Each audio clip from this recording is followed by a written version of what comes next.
स्वागत है आपका फिर से हमारे एक नए वीडियो में। हमारे पास एक ये पीवी स्विच आया है जो कि CP प्लस का है, 4 चैनल का। इसका मॉडल CPDNW-HPU4H248V2 ये मॉडल है। इसमें शिकायत ये बताई जा रही है कस्टमर की कि ये शायद शॉर्ट हो गया है, यानी जल गया है, स्मेल वगैरह आ रही थी। तो अभी हम आज इसी को रिपेयर करेंगे कि इसे किस तरह से रिपेयर किया जाता है और इसमें क्या जनरल जो फॉल्ट आते हैं जिनको इजी तरीके से आप रिपेयर कर सकते हैं वो हम आपको बताएंगे। तो चलिए शुरू करते हैं एक बार वीडियो को।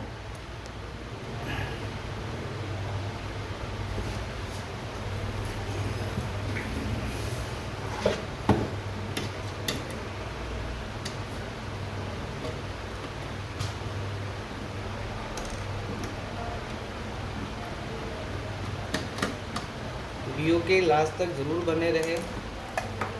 मैंने पहले भी कहा था और अब भी कह रहा हूँ, आधा ज्ञान जहर से भी घातक होता है। तो जो भी कोई वीडियो देख रहा है पूरी जानकारी ले, अदरवाइज़ वो इस वीडियो को ना देखे, क्योंकि आपका एक गलत किया हुआ काम आपकी पूरी मेहनत ख़राब कर सकता है। तो अभी जो यूई की कंडीशन है आप देख पा रहे होंगे, ये पूरा जो है ये जला हुआ है। इसके सारे कंपोनेंट, रेजिस्टेंस, ट्रांजिस्टर वगैरह ये सब जल रहे हैं और यहाँ पे भी ये जला हुआ है। तो देखते हैं कि इसमें क्या कर सकते हैं और कम से कम खर्चे में कैसे कस्टमर को जो है सॉल्यूशन दे सकते हैं। तो चलिए देखते हैं।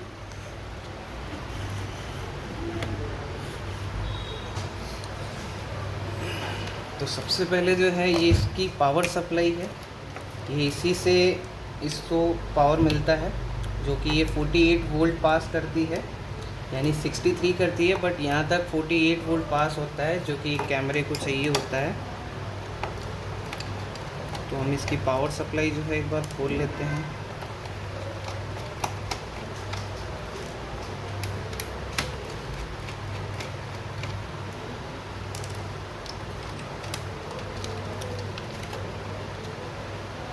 तो ये बहुत ही बुरी तरीके से जला हुआ है। ये आप देख सकते हैं कि ये बहुत बड़ा शॉर्ट सर्किट हुआ है जहाँ पर भी ये लगा था। इसमें ये 4 टांग वाला जो दिख रहा है आपको, ये जो आईसी यानी ये जो 4 टांग वाली ये डायोड है। तो सबसे पहले हम इसको चेक करेंगे। अधिकतर मोस्टली केस में क्या होता है कि या तो फ्यूज़ उड़ जाता है या फिर क्या है कि डायोड चला जाता है। अब यहाँ पे ये रेजिस्टेंस दिख रहा है, ये भी जा चुका है। तो एक बार हम जो है इसको हटा देते हैं और फिर जो है इसको चेक करते हैं।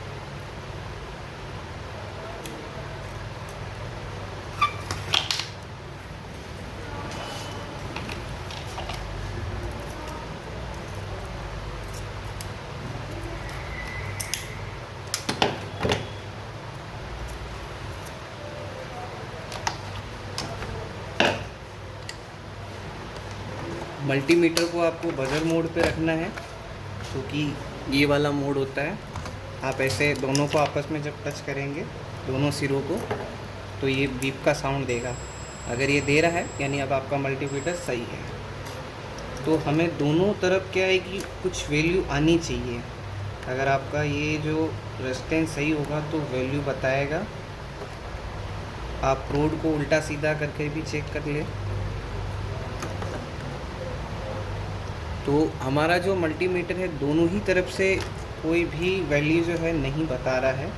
अब हम इसकी दूसरी साइड चेक करेंगे। तो दूसरी साइड आप देख सकते हैं कि ये हमें कुछ जो है वैल्यू दे रहा है, जो कि 460 समथिंग है। यानी ये जो है ये तो ख़राब है ही है, ये तो हमको करना ही है। और उसके बाद में जैसे कि ये आगे फ्यूज़ है, हम उसको भी चेक करेंगे। ये हमारा ओके है।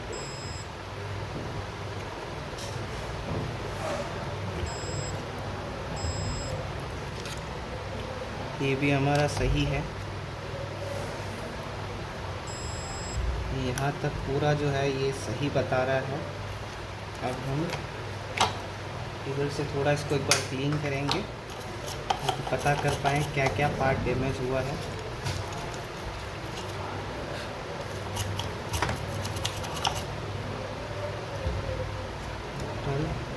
और ये उधर फेस से भी इसका है, न्यूट्रल जो है ये इसका न्यूट्रल।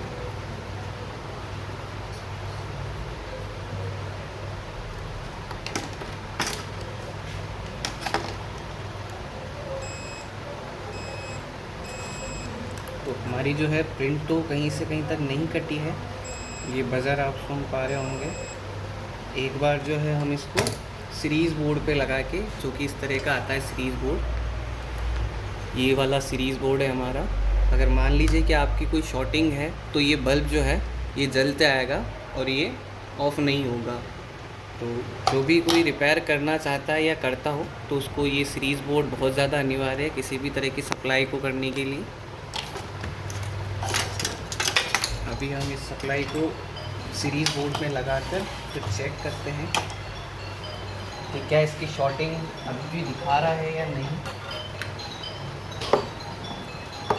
ये हमने पिन ले ली है और इसको जो है हम उस वाले सीरीज़ बोर्ड में लगाएंगे क्योंकि मैंने आपको दिखाया था। हमेशा ध्यान रहे ये जो कैपेसिटर है ये चार्ज हो जाता है जब भी आप ये केबल लगाते हैं तो ये चार्ज हो जाता है। उस दौरान काफ़ी बार देखिए जो नए बंदे हैं जो इनमें नहीं समझते हैं वो क्या करते हैं कि ऐसे उसको उल्टा कर लेते हैं, हाथ लगा देते हैं। तो ये इतना ख़तरनाक और डेंजर होता है कि आपके जो हाथ है उसके अंदर आपको क्या है कि फाड़ सकता है, यानी कट कर सकता है, क्योंकि इसमें बहुत ज़्यादा बिजली स्टोर होती है। 240 वोल्ट का ये कैपेसिटर है। तो हमेशा इस चीज़ का ख़ास ध्यान रखें, आप इसको डिस्चार्ज होने दें, 2-5 मिनट तक इसको ना छुएं। और अगर आप फिर भी ये कंफर्म करना चाहते हैं कि ये डिस्चार्ज हुआ है या नहीं हुआ है तो सिंपल सी चीज़ है, इसके प्लस और माइनस दोनों इस तरफ आते हैं, जो कि ये रहे। आप यहाँ पे मल्टीमीटर के थ्रू ऐसे जैसे कि 200 वोल्ट पे लेकर और यहाँ से इसका जो है वोल्टेज कहीं पे भी प्लस माइनस का ऐसा कोई ज़रूरी नहीं है, यहाँ पे चेक कर सकते हैं कि डिस्चार्ज हुआ है कि नहीं। यहाँ पे आपको 0 बताएगा, जबकि ये चार्ज होगा तो यहाँ पे 100, 192 इस तरह से वोल्टेज शो करेगा। उस दौरान आपको जो है हाथ नहीं लगाना है। तो चलिए अभी फ़िलहाल हम इसको पावर देते हैं और देखते हैं कि इसमें क्या इशू है।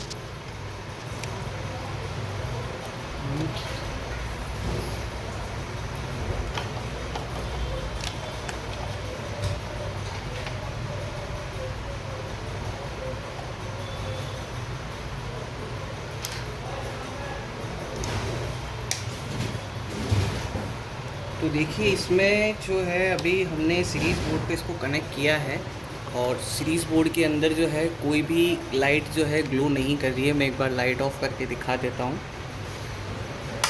हमारी ये जो सीरीज़ बोर्ड है इसमें कोई भी लाइट है जो ग्लो नहीं कर रही है, यानी अगर ये ग्लो करती है मतलब ये बोर्ड जो है आपका शॉर्ट है, ये जला हुआ है और इसको आपको जो है रिपेयर करना पड़ेगा। तो इन केस अभी मेरे को ये शो नहीं हो रही है तो हो सकता है कि जो अभी फर्स्ट वाला जो एक जला था रेजिस्टेंस उसको हमने हटाया था तो उससे शॉर्टिंग निकल सकती है।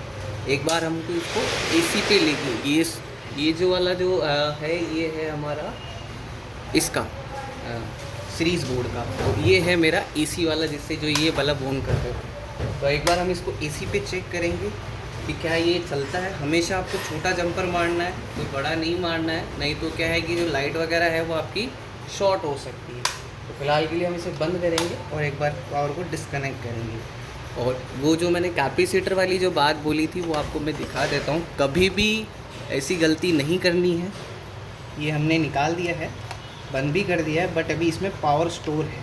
अभी जैसे हमने निकाल दिया है, अब मैं आपको चेक कराता हूँ ये कितने वोल्ट देता है। ये मल्टीमीटर है, यहीं पे लगाते हैं।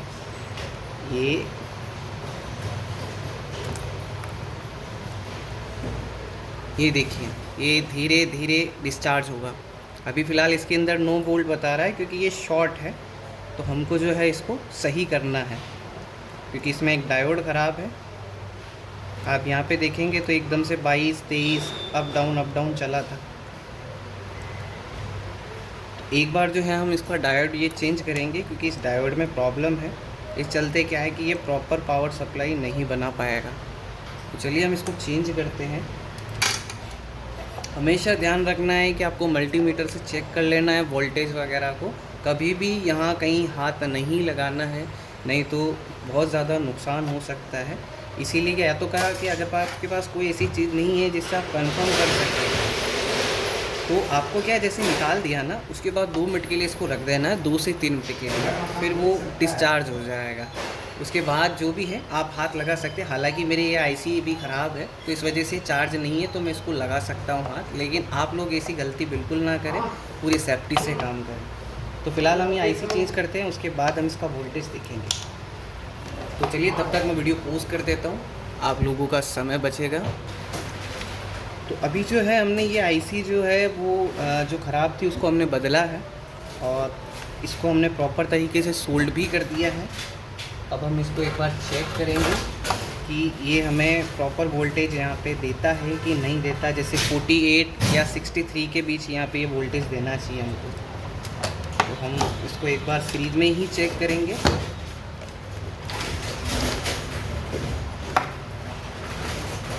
हमने सीरीज कर लिया है, लगा लिया है। हम इसको कनेक्ट करेंगे। तो देख पा रहे होंगे यहाँ पे मेरी एक लाइट ग्लो कर रही है, यानी ये ऑन हो गया है। अब मल्टीमीटर को हमको 20 वोल्ट पे तो रखना ही नहीं है, अपने को रखना है यहाँ पे 200 वोल्ट पे, तभी आप इसका एक्चुअल वोल्टेज पता कर पाओगे। देन ये जो प्लस माइनस है आप इधर भी लगा सकते हो, माइनस प्लस का ऐसा कुछ नहीं है। तो आप देख पा रहे होंगे मेरा मल्टीमीटर 51.9 वोल्ट दे रहा है, यानी कि अब जो है ये प्रॉपर काम कर रहा है। जो इसका कैपेसिटर जो जिस जगह पे वो जो आईसी थी डायोड, वो चेंज करने के बाद फ़िलहाल ये हमारा रेडी हो चुका है। कभी भी इस चीज़ का ध्यान रखना, अगर इस जगह पे आपका वोल्टेज नहीं बन रहा है, ये जो प्लस माइनस है, तो आपका पीयूई बोर्ड वर्क जो है नहीं करेगा। तो हमेशा इस चीज़ का ध्यान देना है कि वोल्टेज यहाँ पे एटलीस्ट 51 तो होना ही चाहिए, क्योंकि 63 की ये जो है सप्लाई बोर्ड होती है, और 48 अपने कैमरों को पास होती है, जिसमें भी डिवाइडेशंस बन जाते हैं। तो कम से कम अपने को 51 या 50 तो चाहिए ही चाहिए इस जगह पे। तो चलिए हम इसको पैक करते हैं एक बार, और उससे पहले एक बार इसका कैपेसिटर जो है डिस्चार्ज होने देते हैं। तब तक हम इसको क्लीन कर देते हैं। कस्टमर का जला हुआ तो आया है, मगर काम सफाई से भी तो करना ज़रूरी है।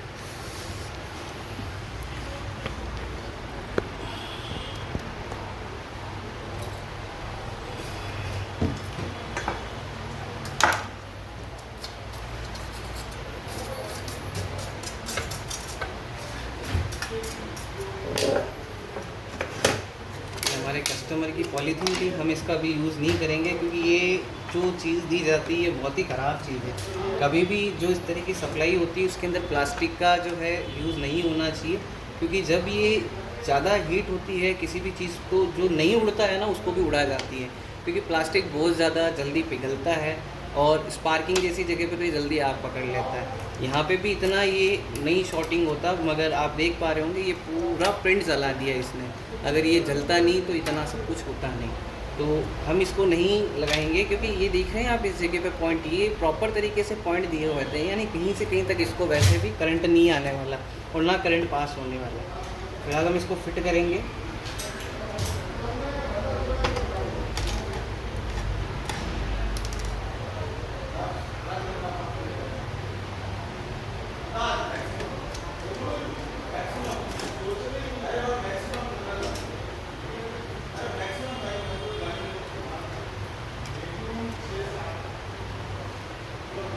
आप लोग भी अगर किसी चीज़ से, मान लीजिए कि आपके पास भी ऐसे कोई आइटम है और आप उसे रिपेयर कराना चाहें, तो आप जो है हमारे एड्रेस पे भेज सकते हैं। डिस्क्रिप्शन में हमारा एड्रेस आपको मिल जाएगा, आप वहाँ से भी कांटेक्ट कर सकते हैं।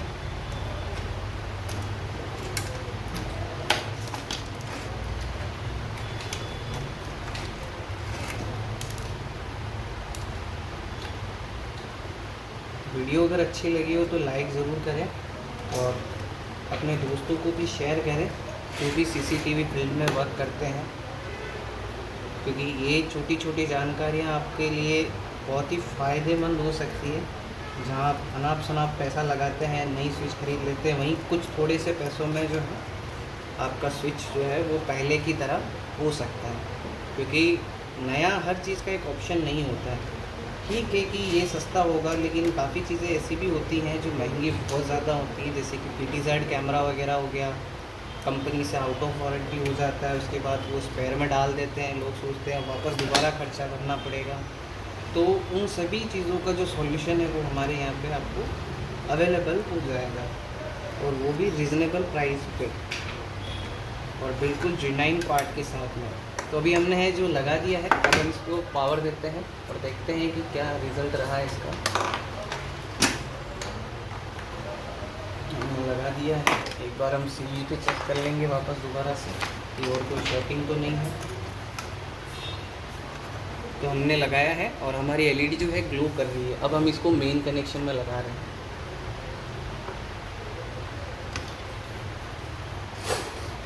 ये हमने लगा दिया है।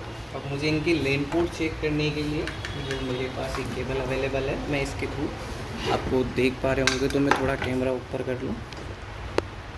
वहाँ मेरा एक PoE स्विच ऑलरेडी लगा हुआ है, ऐड किया हुआ है, यानी मैं इस तरफ से, सॉरी एक मिनट, इस तरफ से जो भी केबल लगाऊंगा तो मुझे वहाँ पे यहीं पे लाइट ग्लो हो जाएगी, जिससे इसके पोर्ट पता चल जाएंगे कि वर्किंग है कि नहीं। तो मैंने पहले ये लगा दी है, आप देख सक रहे होंगे फर्स्ट नंबर की लाइट जल रही है, यानी ये बोर्ड जो है मेरा सही है। अब हम दूसरे में लगा रहे हैं, दूसरा भी हमारा सही है। ये तीसरा हमारा है, ये भी हमारा सही है। ये चौथा वाला है, ये भी हमारा सही है। देन ये 2 अपलिंक के लिए होते हैं, तो इन्हें भी, ये भी बहुत ज़्यादा इम्पोर्टेंट होते हैं कि मान लीजिए कहीं 4 कैमरे लगने हैं, एक NVR लगना है, फिर अगले पार्टी ने बोल दिया मुझे ऑनलाइन चाहिए, तो जो जनरल जो राउटर वगैरह 4G वगैरह यूज़ करते हैं, तो जैसे एक इसमें अपलिंक हो जाती है, फिर एक NVR के लिए निकल जाती है, तो वही चीज़ के लिए 2 अपलिंक दी जाती है। और ये बहुत ही अच्छा काम कर रखा है CP Plus कंपनी ने, और वाकई में चीज़ भी बहुत प्यारी आती है। बस एक बर्न वगैरह शॉर्ट सर्किट जैसी चीज़ है, ये इलेक्ट्रिसिटी पे डिपेंड होती है, तो उसके लिए कोई ज़िम्मेदार नहीं है। हम इसको एक बार इसका एक्सटेंशन मोड भी ऑन करके देखेंगे, तो बिल्कुल ये प्रॉपर काम कर रहा है और ये रिपेयर हो चुकी है। वीडियो को देखने के लिए आप लोगों का बहुत बहुत धन्यवाद, और हम इसे पैक कर देते हैं। और मैं अभी भी यही कहूँगा कि जो भी व्यक्ति मेरा वीडियो देखता है और देखते हैं, उनसे रिक्वेस्ट है कि पूरा वीडियो देखें, अन्यथा क्या आधा ज्ञान जहर से भी घातक होता है। ये कहने का मतलब यही है कि आपको स्लाइड कर देते हैं आगे पीछे की लास्ट में क्या किया, तो लास्ट वाला ज़्यादा इम्पोर्टेंट नहीं होता, फर्स्ट वाला इम्पोर्टेंट होता है कि भाई मैंने किस किस पार्ट के बारे में बताया, क्या वो पार्ट आप सही कर सकते हैं या हो सकता है आपसे। तो वो जानकारी अगर आपके पास होगी तो शायद आप क्या है कि मुझे भी ना दें और घर बैठकर ही खुद भी कर सकते हैं। तो मेरा वीडियो भले थोड़ा लंबा होता है, लेकिन एक नॉलेजेबल वाली चीज़ होती है उसमें, और आपके इससे काफ़ी सारे पैसे बच सकते हैं। तो वीडियो अच्छा लगा हो तो चैनल को सब्सक्राइब ज़रूर करें। ये रहा सर आपका CP Plus एकदम रेडी कंडीशन।